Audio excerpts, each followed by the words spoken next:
There's a place the maps forgot, tucked behind woods that whisper your name and skies that press down like a closing fist. No cell signal, no stars, just fog, silence, and a town called Ashbrook. 5 strangers arrived, none of them knowing why. But the clock stopped, the air grew heavy, and the sky hung too low. What they find here isn't a ghost story, it's something older, something watching. Welcome to episode 1, The Road Inn. Ashbrook, where the sky hangs too low. Episode 1, The Road Inn premise. A group of 5 strangers arrive in the eerie, fog-blanketed town of Ashbrook, drawn by a cryptic invitation, or something stranger. The town seems untouched by time, and something is wrong with the sky. Part 1. The road in fog moved like a living thing through the trees, dense, low, swallowing the winding blacktop road that cut through the forgotten forest. It wasn't the kind of mist that hung in patches or drifted lazily. This fog pressed against the windows, wrapped itself around tires, and dulled even the brightest headlights to a milky glow.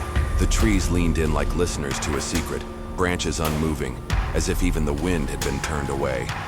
5 vehicles, 5 strangers, all strangers to each other, and all of them headed toward a place none had seen before, yet somehow felt drawn to. Harper adjusted her windshield wipers, though it did nothing for the thickening mist. She leaned forward, squinting.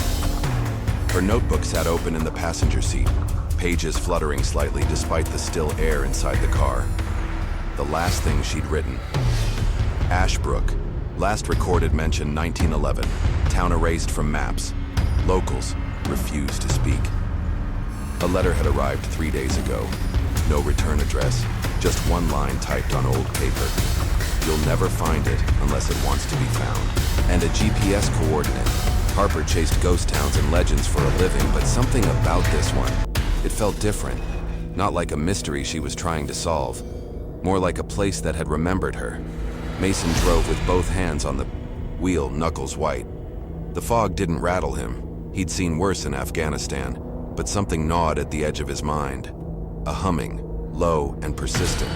He hadn't slept in 3 nights, not since the dream started again. Always the same.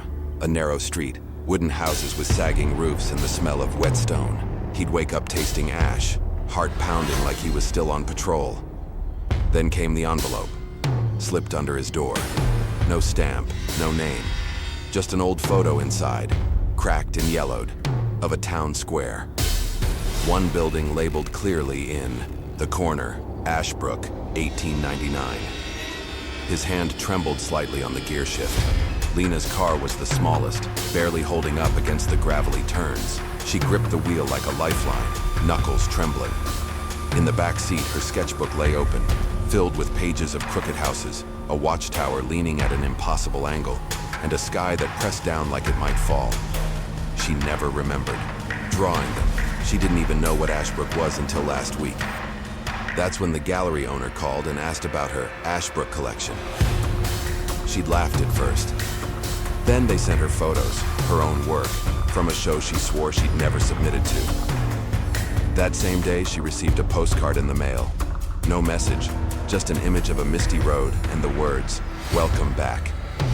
Darius grumbled into his phone, which had no bars. "Great," he muttered. "Dead zone." His vlog audience was going to love this. Cursed Towns of America, Episode 14, Ashbrook. He hadn't even planned to come out this way. But then a fan sent a tip. Some anonymous DM with the coordinates and a dare. Bet you won't go. Bet you're not brave enough. He hadn't posted the footage yet. Something felt off. His GoPro battery drained an hour ago, and now his backup wouldn't turn on either. He passed a tree with a crude carving in its bark. ASH. No date, no initials. Just those 3 letters, deep and dark and bleeding. Zapped the last car, a gray station wagon, rolled almost silently through the mist. Inside sat an elderly nun in full habit, her face lined but unreadable. She didn't glance at the road or the trees. Her hands were folded in her lap, fingers wrapped tightly around a sealed envelope, its wax seal still untouched.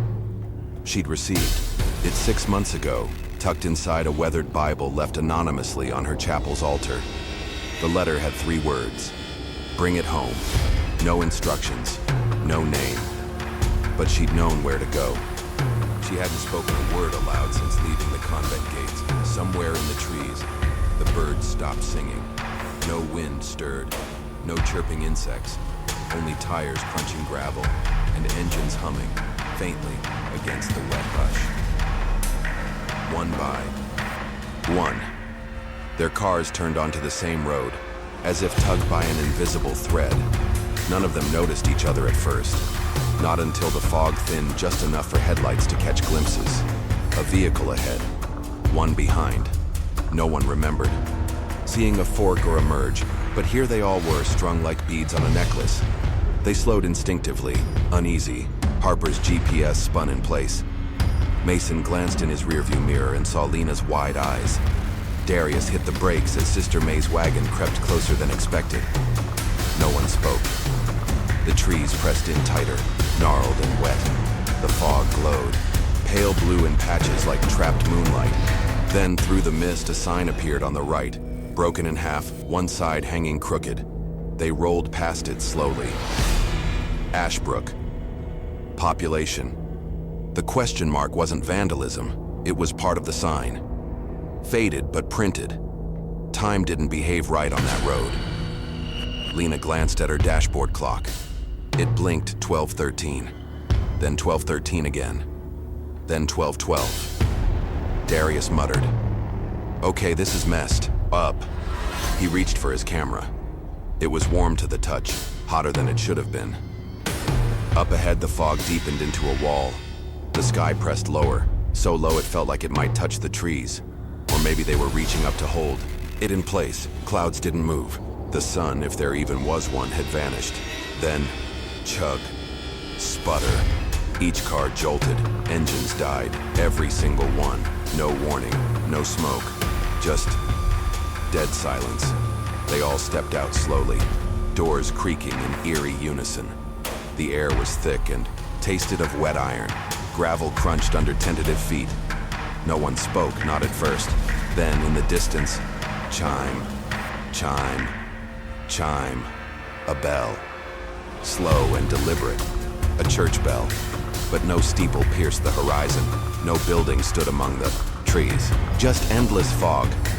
Harper turned in a slow circle. Mason squinted toward the sound. Darius was already filming with his phone, trying to capture something. Anything.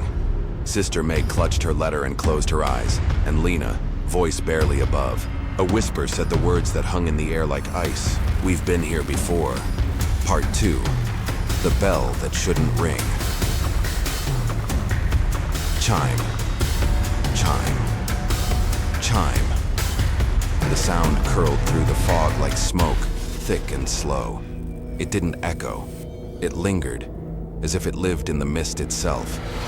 There was no direction to it. Sometimes it felt ahead, then to the side, then behind. And then it was everywhere, like the woods were breathing it out. Lena's whisper hung between them. "We've been here before." No one asked what she meant. Not yet. Instead, they stood in a ragged circle on the gravel road, the silence stretching. Harper broke it first, brushing damp hair from her face. "If we're not moving, we're not getting answers." Mason nodded, jaw clenched, already scanning the woods like something might lurch out at them. Darius looked skeptical, filming with one hand, eyes flicking around. Sister May didn't wait for a decision. She turned toward the bell and began to walk. The road had softened under their feet, dirt and gravel swallowed by wet earth. The fog thickened in sudden patches, thinning just long enough to let them glimpse each other, then closing in again, muffling their footsteps. They walked without speaking. Then, the first strange thing, a child's shoe, old, leather, nailed to the side of a birch tree. Its laces hung down like withered veins. No other clothes, no footprints. Just the single shoe, nailed in high, at face level. Darius raised his phone. "That's messed up," He zoomed in, watched it on screen, but when he hit playback, static, every time. Just white noise and the sound of wind, even though the forest had been silent for hours. Next, they passed a page plastered to a mossy trunk. A page from a diary, soaked and clinging. Lena reached out, hand trembling, and peeled it back. The ink had bled, but one line was still readable. Don't listen to the sky. No name. No date. Just that. The bell rang again. Closer this time. Then, further. Then right beside them, though the trees never opened. There was no church, no building, just endless woods. Sister May began whispering under her breath. A prayer. Old Latin, spoken like habit. Her hands clutched the letter tighter. Harper stepped closer to her. "What do you know?" The nun didn't respond, just walked a little faster. They reached a clearing, not large, no path, just grass slick with moisture and a wooden gate, the kind you'd find at the edge of a field, standing by itself. No fence, no posts, just the gate, closed. It creaked gently in the windless air. Lena froze. "I know this." Darius, filming again, scoffed. "From where?" She turned to him, pale. "From when I was 5, I had a fever. For 3 days I kept drawing this gate. My mom threw the sketches away, said I scared her." Mason stepped up and pushed the gate open. It creaked long and low, and kept creaking long after it had swung wide. Like the sound had become detached from the motion. Harper stepped through first. The trees began to thin. The ground leveled. Then they saw it. Ashbrook. The town rose from the mist without warning, intact, upright, and eerily still. A main street stretched ahead, lined with old shops, 2-story buildings, slanted roofs, and faded signs. A water tower loomed behind it all, half shrouded in the fog. Letters barely legible beneath rust. Ashbrook. Lena exhaled, staring. "It's just like my drawings." Some windows had lights, dim and flickering. An old rocking chair moved on a porch with no breeze. Somewhere ahead, a dog barked once, then silence. There were no people, no cars, no power lines. Just the town. Waiting. Darius whispered, almost reverently, "This place shouldn't be real." His phone buzzed once in his hand. For the first time all day, a signal bar. He looked down. Battery 3%. It had been fully charged that morning. They walked slowly, drawn forward, like iron to magnet. As they reached the town's boundary, the road split briefly, forming a cracked stone circle, an old welcome point. In its center stood a bulletin board, the wood rotting, held together by rusted nails and ivy, and nailed to the board, a stack of missing persons flyers, all water damaged and bleached with time. Mason glanced at them casually, then stopped cold, his face drained of color. One hand lifted, shaking slightly. He reached out and touched a flyer halfway down the stack. The paper tore a little, soft from years of damp. Harper stepped beside him, reading over his shoulder. The poster was yellowed, dated in handwritten ink.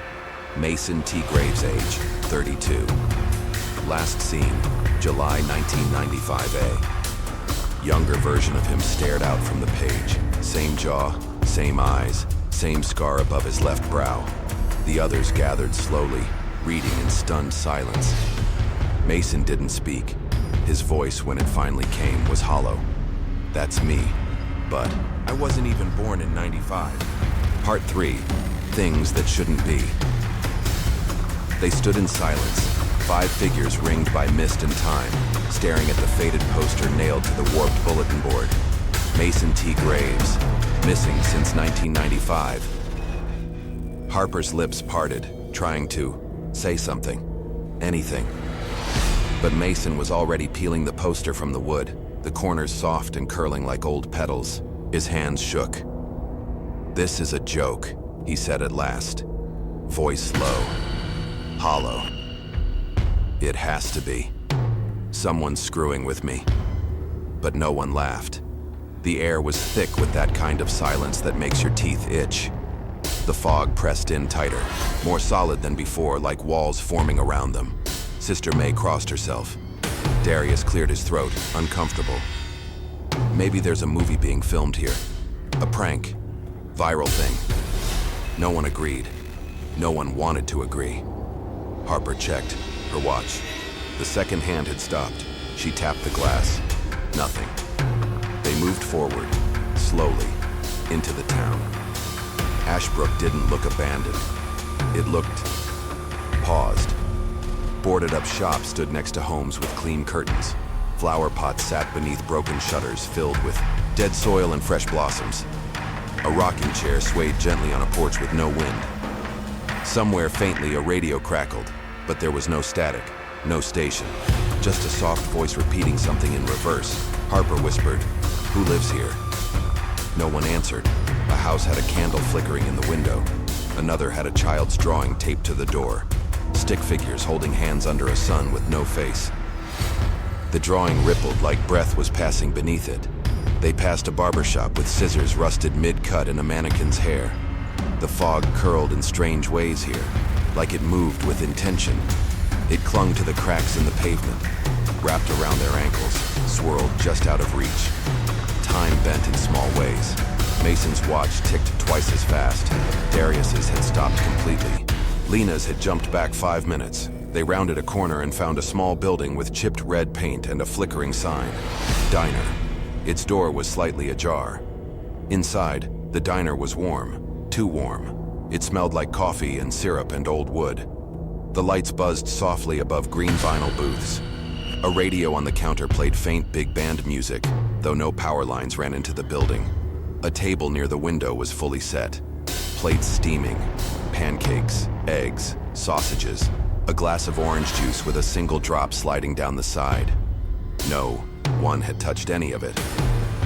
Darius raised his phone again, muttering, "Unreal," and filmed the table. On screen, it was dark, pitch black. The booth didn't even exist on the playback. Harper's voice broke the spell. The calendar. She pointed behind the counter. On the wall hung a curling flip calendar with a single square outlined in red ink. October 21st, 1995, today's date. But that can't be right, Harper thought. Her phone said 2025, but the time was now 3:13, then 3:12, then 3:14. Seconds skipping, reversing, hesitating. Outside the windows, the town had vanished. There was no street, no sidewalk, just blackness, stretching endlessly in every direction. Not fog now, not night, just void. Lena backed toward the window, breath catching. Where did the town go? Mason opened the door again and stepped onto the stoop. Behind him, buildings, a sidewalk, the fog. He turned, confused. Inside, nothing but shadow beyond the glass. Lena suddenly turned, eyes wide. Did you hear that? Others froze, a voice, faint, from the kitchen, muffled, familiar. It called her name, softly, lovingly, Lena. She moved before she knew she was moving, drawn forward like a sleepwalker. Lena, don't, Harper warned. There's no one. It was my brother. Lena's voice cracked. He drowned when I was 7, but I heard him. I heard him. He used to call me like that when he wanted me to come outside. She hesitated at the kitchen door. A single, swinging door, no light behind it. She didn't open it. Not yet. At the counter, Sister May sat silently, her Bible open. Her pen scratched across a blank page. Not words, but a map. A perfect rendering of Ashbrook. Streets, alleys, buildings. Each road had a name. Red Hollow Way, Mercy Lane, Downing Road. And around the edges, strange symbols, triangles, spirals, crosses with broken arms. Harper leaned over.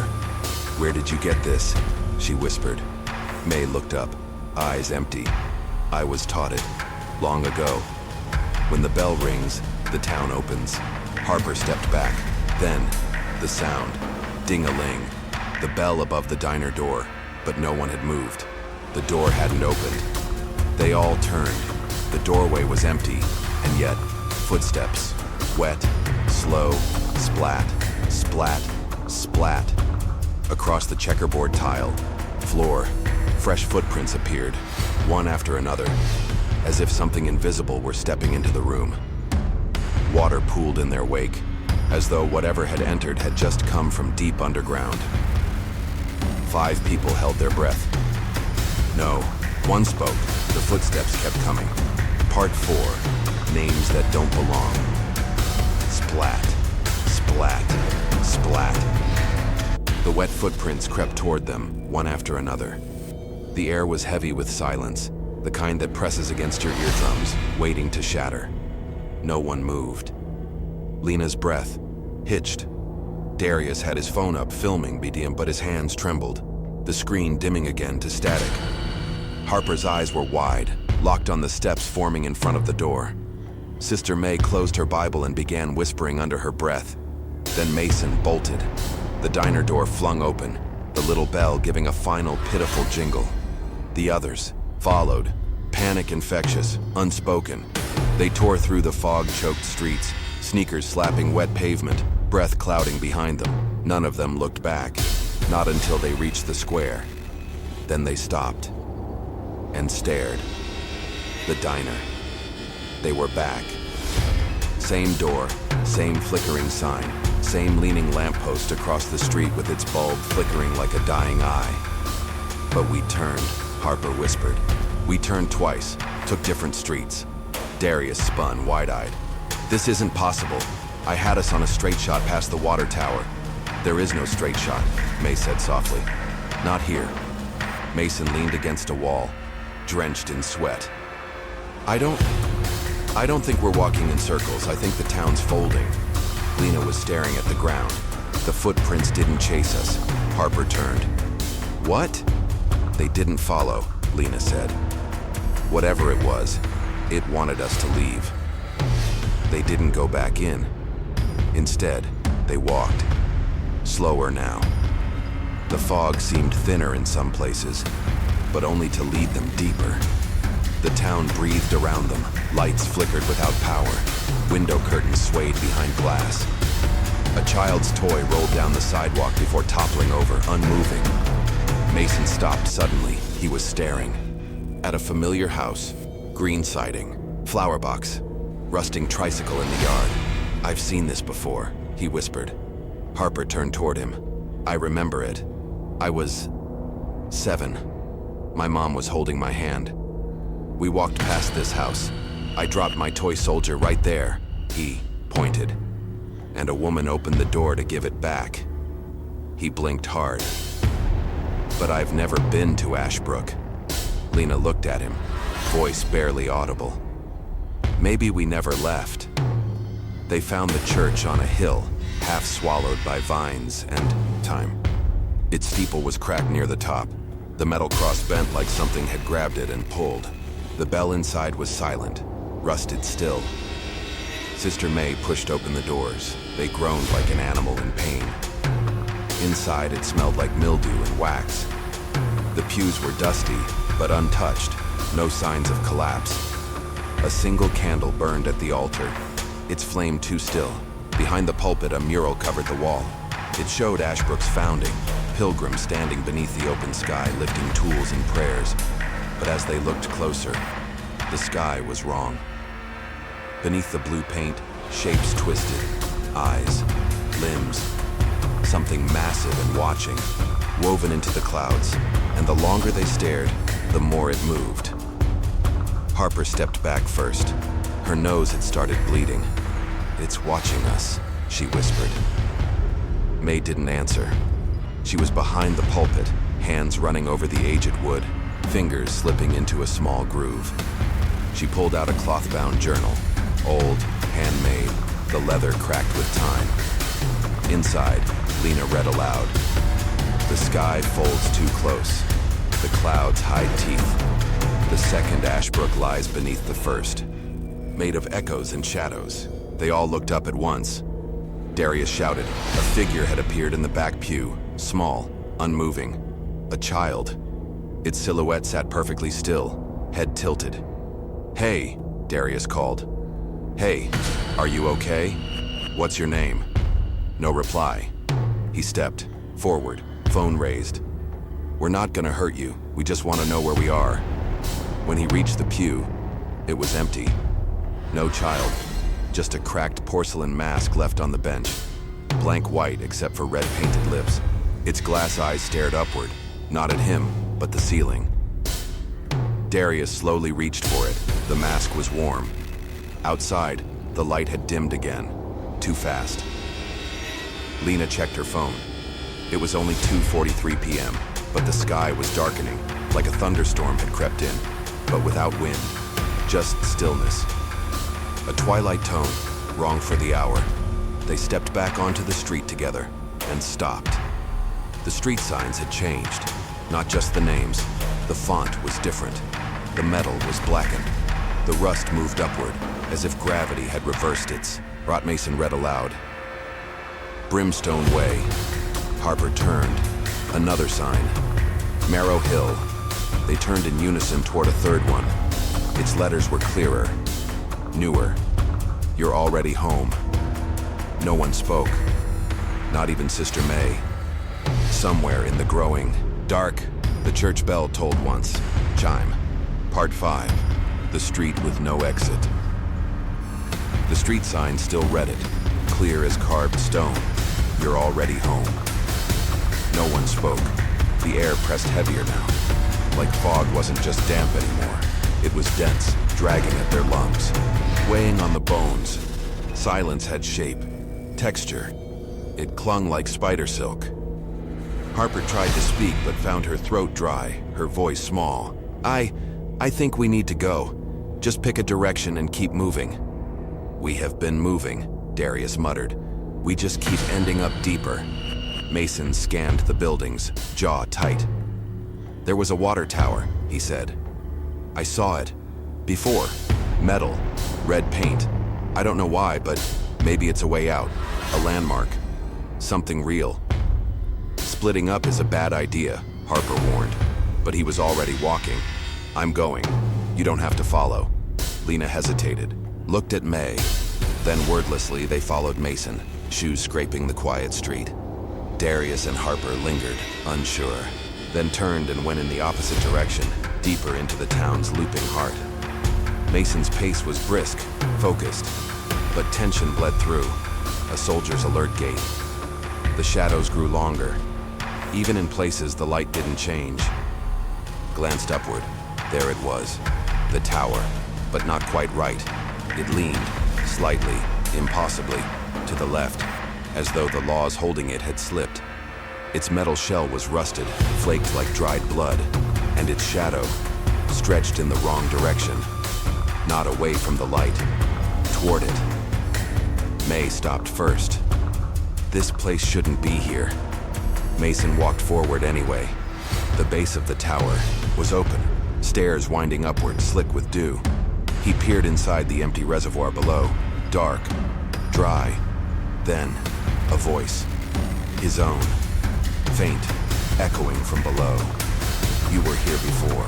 He staggered back. Lena caught his arm. "You heard that," he said. Lena's eyes were wide, but she nodded. May didn't look surprised. Places like this, they borrow voices. Mason's hands were shaking. He turned from the tower. "We shouldn't be near this thing." Back on the street, the signs had changed again. Lena passed one that read, "Forget." Another, "Begin again." Then, "Mouth of Sky." The road behind them was gone, swallowed by fog. They walked in silence, until something caught Lena's eye. An iron gate built into the side of a narrow alley that hadn't been there moments ago. Solid, black, ancient. No buildings beside it, just the gate, sitting in brickwork like a wound. She stepped closer. Beside it, carved deep into the stone wall. "Remember," she touched the word. It was warm. Behind the gate, nothing. A corridor of darkness, thin as breath. too narrow for even May's frame. But she could feel something beyond it. Something pressing against the other side, waiting. She backed away. May looked up suddenly. The cat. The same black cat from earlier, now perched, silently on the slanted roof of a forgotten shoe repair shop. Its eyes glowed faintly, trained on her, not blinking, not moving. Then May blinked, and the cat was gone. When they reached the square again, though none of them remembered turning that way, Harper and Darius were already waiting, pale and jumpy.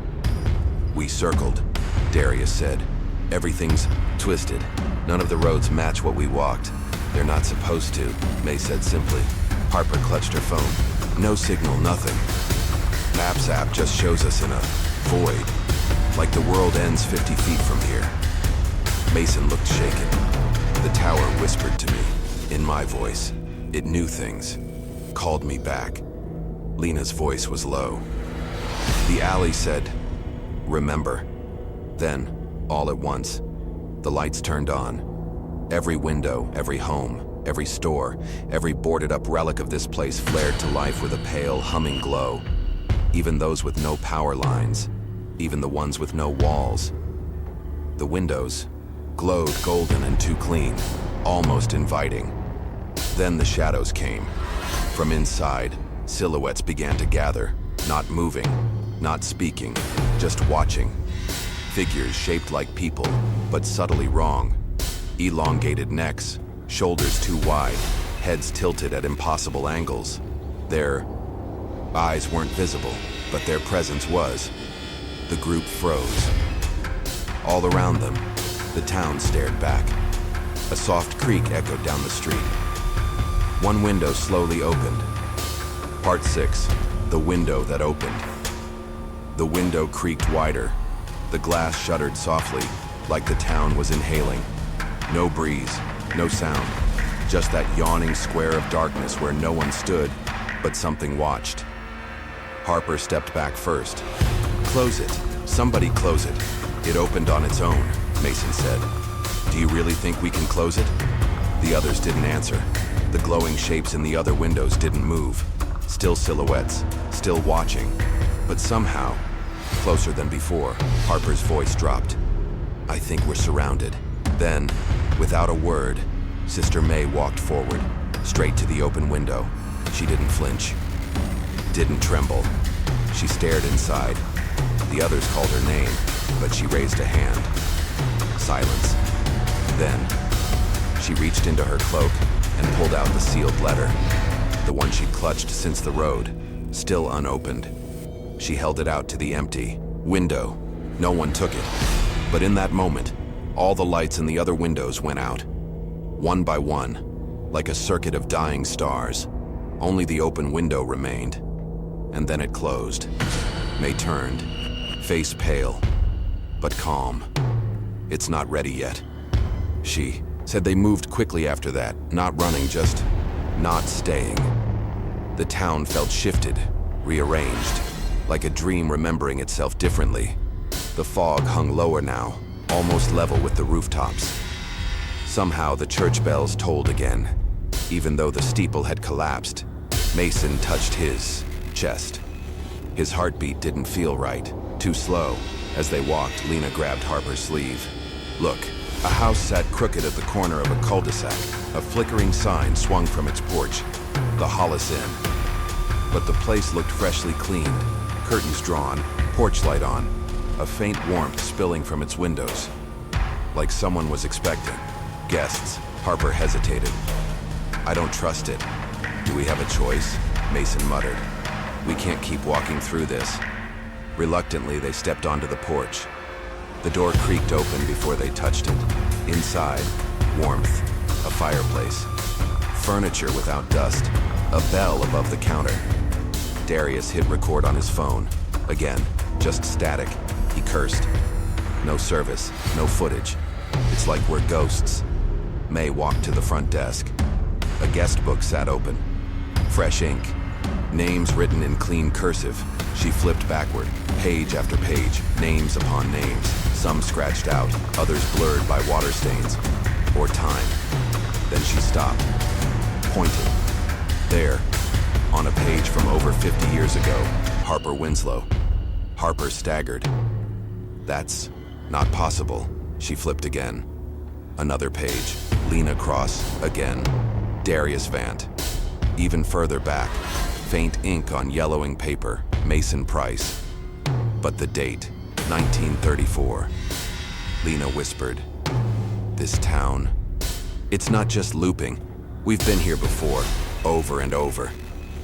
Harper looked up. "Why don't we remember?" May slowly closed the book. "Because Ashbrook doesn't want you to, not until it's ready." A beat, then knocking.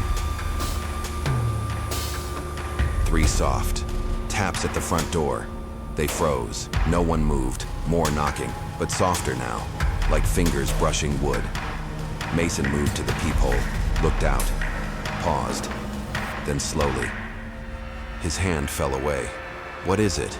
Harper whispered. His voice was hollow. "There's a mirror outside." They blinked. "What?" He turned to them. "There's nothing outside, just a tall mirror, leaning against the porch rail." And he swallowed. "There are 5 people reflected in it. Us. But we're not standing still." The others stared. "We're smiling." Suddenly, the bell above the front desk rings. No one touched it. And from somewhere deep inside the inn, beneath the floorboards, comes a sound. Footsteps, slow, wet, heavy, coming up from below. To be continued. Ashbrook doesn't want visitors, and now it won't let them leave. With one of their own vanished and the town shifting around them, the rest are about to learn what really waits beyond the fog. But some truths were buried for a reason.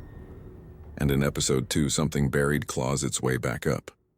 Whatever lives under Ashbrook is starting to wake up.